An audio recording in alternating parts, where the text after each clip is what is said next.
Hi, this is Mike Canton with another edition of the Soul Pod, and this time I'm with Dave Bracey, the founder of Barrel and Flow. It's the number one beer festival in the U.S., and we'll talk about that and its predecessors, Fresh Fest and Digifest. Mr. Bracey, thanks for joining me for the Soul Pod. Oh yeah, thanks for having me, man. This is amazing. Such a good weather too. It's great weather. Like great driving weather. Like, Yes, oh, yes. Man. I figured, this is a good way to talk to people. It's relaxing.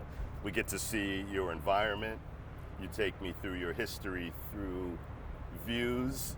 Like we're gonna go to Nova Place, right? Yeah, Because yeah. that was one of the original locations. Yeah, so we started out at Nova Place 2018. We were originally going to be down at Threadbare here on the north side, Spring Garden and whatnot. That fell through. Yes. We had to change venues 2 weeks before the festival, which, I don't recommend. You know what I mean? But we ended up switching over to Nova Place. We were expecting about 700 people, and then we ended up getting 1,200 people to come out. There were a comedian. I was doing shows throughout the year. And we were really tied to the brewing industry, and like our careers were booming as a result of that, and we were like trying to figure out a way to bring more black people into what we had found.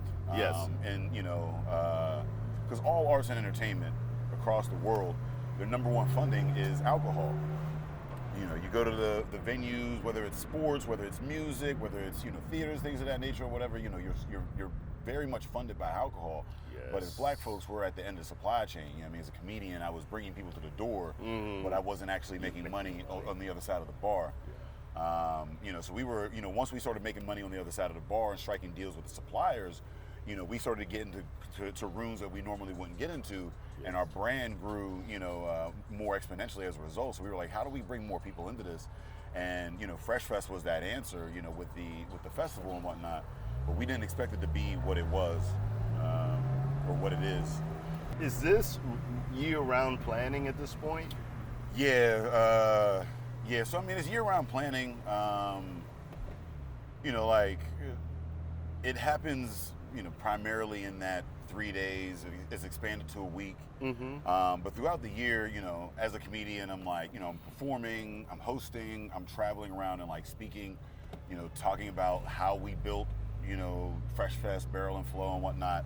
Did I hear you've been in Europe looking around?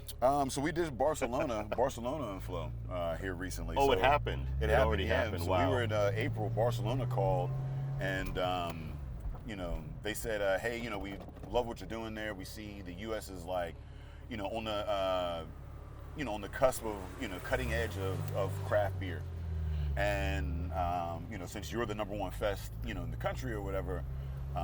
We want you to come over and kind of like, tell us what you've learned. How did you diversify, the industry in the way that you did? So we got a chance to go out to Barcelona, myself, and we brought 5 black-owned breweries out there. Yes. To represent America in craft brewing. And we got to, tour around the city, the country, meet a lot of folks in the industry, taste some world-class boozes and whatnot. The food was amazing. And I was very proud because we were the only U.S. representation. Nova Tower, yeah. Oh man, there was one way in and one way out here, and I didn't realize that until we did this event. Oh. So all the trucks, all the food trucks, all the staging, everything that you need to like do a festival had Was to go right up there? and down that ramp. So you talked to Barcelona. Yeah, so we got a chance to see what they were doing out there, and it was a very proud moment. There's 30-some countries being represented out there, and we were the only representation for the U.S. And it was all black owned. Incredible. And it was the beer was just as good, if not better, than the beers that were out there. And the faces of people when you say, we had Hannah Ferguson out of Dope Cider House in Youngstown. She was out there with me, and they taste her cider, and it tastes like an adult Capri Sun. And their faces are like, and I go, and she made it, and they're like, oh my God, And it was, such a point of pride for me, Sure. to be, because for me, I don't brew, I don't sing, I don't dance, I don't do any of the things that makes the fest fun. So tell me about the vinyl project? Oh man, so excited about this. So I'm a big fan of music. I don't play any instruments. Neither do I. I But don't I know what you sing or mean. do any of the, but I'm a big super fan. And I, we get submissions. Everything about the festival is submission based.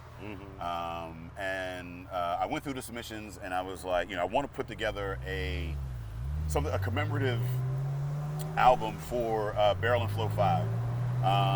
And like, so a core of this festival is collaboration. New relationships, people, creating things that, and having conversations that they wouldn't have had if it wasn't for, this festival. But I wasn't trying to create like just a piece of merch. I was trying to create art.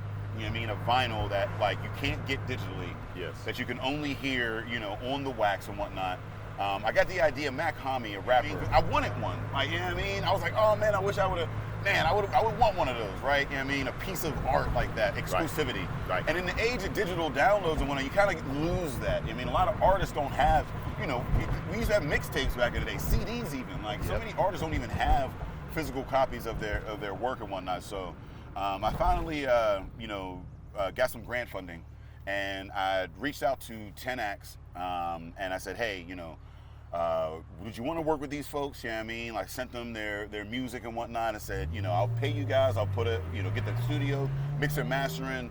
We'll put it on vinyl and whatnot. So I contacted these folks. They heard each other. They said, yeah, let's do it. I gave them about 3 weeks to come up with original music, and then go up to Social Hill up in Gibsonia to record that. And then they mixed and mastered it, and they are currently pressing that onto 500 vinyls. And I didn't know, they asked me, they go, well, what do you want these, what's the theme? And I was like, the only theme is that you're doing something new with somebody you haven't worked with. And I heard it, and I was like, I almost cried, like, listening to it. The range is spectacular. It's a range of different genres. The lyrics are very good, and they all somehow touched on like different areas of change. So yeah, this is Southside Works. We did 2021 right after the pandemic, and we needed a place that had a lot of room. So this was a logistics nightmare. We had to shut down roads. We had to reroute buses. We had to buy all through here. We had to buy a lot of security, a lot of police officers. We used because this is a 0.9 miles all around is what this thing is, and we had to buy enough like caution tape for all of that. But we have 4 stages here, 4 music stages, and 4 live painting stages as well. Were they right in front of us? So they were, all these streets here were Gotcha, lined with tents and whatnot. Okay. The missions tent was here, and there was another missions tent that way. But there was just vendors lined all around. People were having fun. It was stages here and down by the water. It was amazing. It was, again, logistically a nightmare, but it gave the space that people needed to feel comfortable and safe coming out of the pandemic. This was the DigiFest 2020. We were in Allentown. We were in, we had Black Forge over here, Bottle Rocket, and this garage over here in the back. Work Hard at the time, and there was another venue that we had up around here. Oh, there was 2 venues in the garage. We had split those. Okay. And we originally were going to have these streets blocked off and just like fill them up with tents. We had the street back there blocked off. We were looking at bringing the trolleys in and like stopping, so you could just be like, dropped off right at the festival. Yeah. This whole thing, and the pandemic said, fuck all that. But I was on my way to like canceling it, and there was this outpouring from the community that was like, hey, we need this to continue. Like, you can't just like stop this, right? Like, you gotta figure out a way. Like, what can we do to make this happen or whatever? Like, and I really didn't want to do a digital, but luckily I was a part of a digital media conglomerate, like this co-op, Work Hard, Pittsburgh, and we had access to cameras and AV and like streaming and whatnot. I was very fortunate to have these folks. I was a part of this co-op, and I went to them and I was like, hey, is there a way that we can like stream? I saw the Twitches and whatnot, and like I was like, is there a way that we can stream this like on like YouTube or something, and like just like instead of inviting the people, like just the artists, and just keep the artists and like have it safe to where and they were like, yeah, we could do that.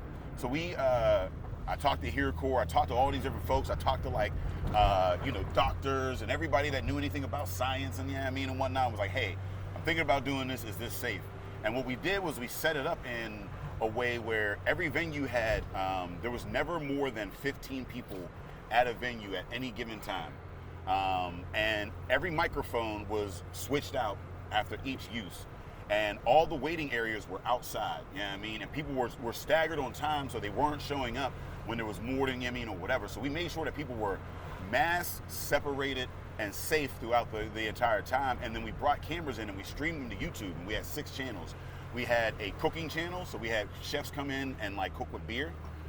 We had 2 live music channels.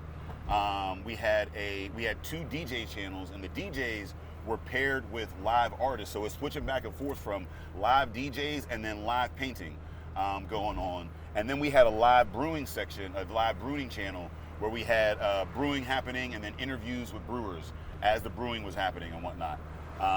And that was 6 channels that we had, and that went from 3 to 9 that we streamed all those.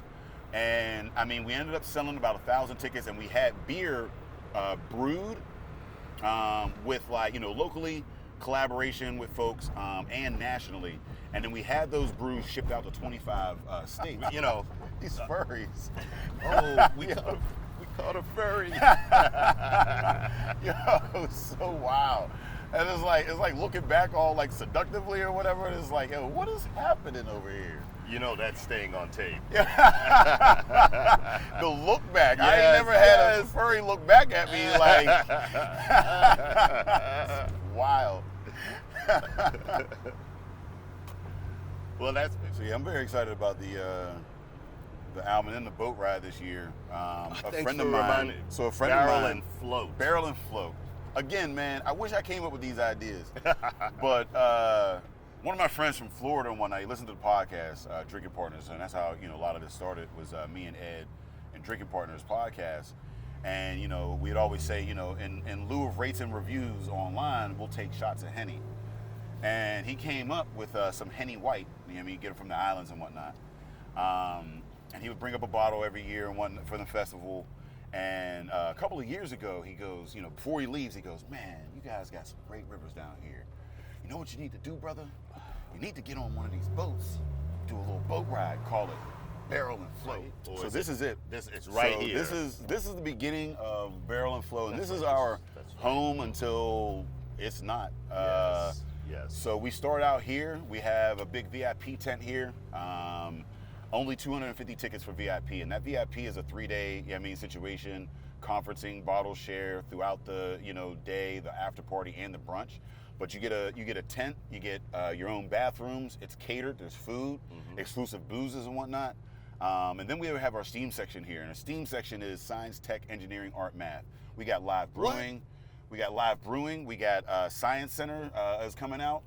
We got the Citizen Science Lab is coming here. We have education and job opportunities. We have interactive art installations for the kiddos. So like it's a whole STEAM section, and that's to engage the community because we want people to see that this is an opportunity and not just a product to drink. So that whole STEAM section is there for the family to engage, because I have a social service background, and when you engage the child and the parent, they're able to go back home and reinforce those lessons. Absolutely. Right? Without you there. So that section is fully for that. By the way, I'm a mechanical engineer, so I see. I lit up when you started talking. Yeah, that's all this is a big science festival, right? Yeah. You can't brew anything without science. Right. You can try. You'll probably blow yourself up. Yes. But we have 2 music stages, 4 live art stages, 30 food vendors, 30 goods and service vendors. 15 to 20 nonprofit, like community organizations and whatnot. And, you know, like, it's built in a way to, you know, like, you're not just here to drink. Right. You know what I mean? And like people, I'm so, you know, somebody said to me a couple of weeks ago, you know what? It's also the best food festival in the city. And I said, you know what? You damn right. Because I'm so proud of the food that we get. We work hard. We start booking people January 1 for this event. You know what I mean? For the food and whatnot. And I'm very proud of the selection that we get. We get the best of the best in the city, and the variety is amazing. And when you walk up to this gate, the smells. Oh, it smells so good. Mm-hmm. You know, and it's not just barbecue. We've got our Caribbeans. We've got things for vegans. You know what I mean? We've got salads and whatnot. Well, if you're one of the best, you have to have. You all have of something that. for everybody, That's right? We're thinking about everybody top to bottom. And you know, we're looking at the diaspora. You know what I mean? We've got African cuisine, Caribbean cuisine, Southern cuisine and whatnot, right? I mean, like, you know, Black Latins and whatnot. There's all types of folks, and like the vendors. I believe last year, I want to say it was last year, the year before, was the first. But you know, for the last 2 or 3 years now, you know, our vendors are somewhere around like 90 to 95% Black owned. You know, and that was not possible the first 5 or 6 years of this festival, because we were looking at it and it was just like we just didn't have the submissions. People weren't available. We were trying to give out free space and whatnot. We keep our vending fees low. It's $125 for non-food, and it's $200 if you have food, right? I mean, and we give $50. We give you tent and electricity on top of the tables and chairs and whatnot, right? Because we want this to be a festival in which you can get your foot in the door. Thanks for doing this with me, Dave. Yeah, this has been amazing. Like I said, I love to talk shit. I love cars. Like I said, I rarely get to sit in a nice little Porsche with the manual. You know what I mean? Like, there's something about that. Like, you know, you get the roar. You know what I mean? You get the shifts in there, and it's like you're in a machine, right? More information about Barrel and Flow and Dave Bracey at barrelandflow.com. The Soul Show. 30 years it reached in 2025. More information at soulshowmike.org, including the broadcasts from the Atlantic to the Pacific.